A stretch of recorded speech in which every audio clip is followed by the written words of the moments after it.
experienced in my industry, and also my husband, is just dealing with people.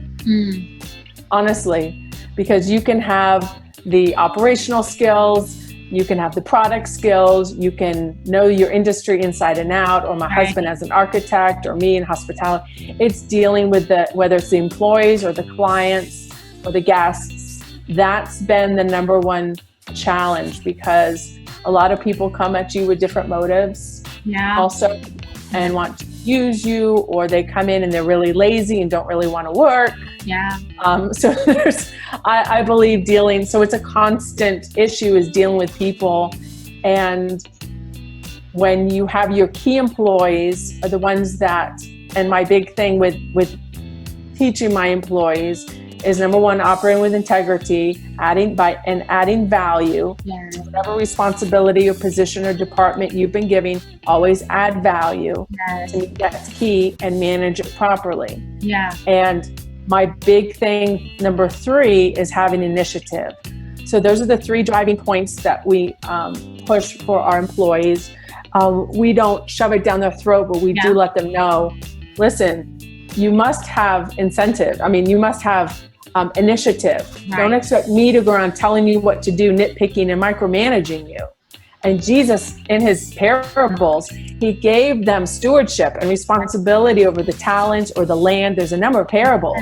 And then he left them, and then he came back to see what they did with it. And either he fired them or promoted them. And he gave more to those people who stewarded well. Precisely. And that's one of the key issues that I have seen work in our lives, as far as true management and responsibility over everything he gave us stewardship of, whether it's our children, our businesses, our properties, managing our assets, as well, our time, our finances, management key across the board. So there's the people side of the biggest challenges, and then the management. And the more you accumulate, the more management there is, the more challenging it is. Of course. When children in the mix, you're like, okay, I can only manage so much properly and adding value to it. So that's one thing that's always on the forefront of when I make decisions and do things, is, can I manage this properly? Am I going to have the time? Am I going to have the patience? And the energy to do it. That's so good, Trista. That is, man, that's huge. I don't even have to elaborate on that. That's pretty plain. It's very clear, and I'm glad you brought that up, because definitely, I think one of the things that you mentioned, and this is what I'm hearing, is like standards. You're setting those standards, for your people to follow, and sometimes people don't even have standards. So I'm really glad that you have those high standards for your employees, and that you're measuring it as well, and keep them accountable. And the fact that you allow them to take responsibility, because I think sometimes people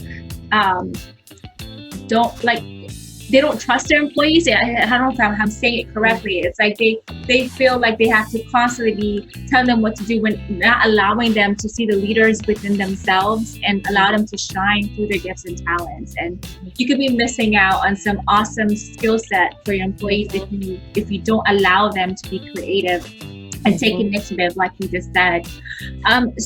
Also, I want to add to that. If they don't produce, don't be afraid to fire them. Honestly, because then you need to fill that position with someone who's going to be productive, manage their responsibility, and have initiative. Don't be afraid to fire them. Jesus fired people all the time in the parables. So that set me free, because before I used to feel so bad and and then listen, you're supposed to add value. You're not producing. These are the standards. You need to go someplace else. This is not a good fit for you. And a lot of times, this isn't people's passion. And I say, you're not fit for the hospitality industry. But I could see you as a salesperson over, doing something else, because you're so good with people and sales. Sometimes people just can't find their niche. That's right. And a lot of times you can see, I understand this isn't your skill set. Maybe it's over here. And I've done that a number of times. I love that, Trista. I'm glad that you give them feedback, and I think that's essential, because ultimately, right, you're still stewarding your people well. You're just like, hey, it's not you, but this is you. Right. And then you excel in that. And I'll find somebody else who will excel in this. So, it's definitely, and that's not a quality that a lot of leaders have. And I'm glad you pointed that out, because I think that's key, is give feedback.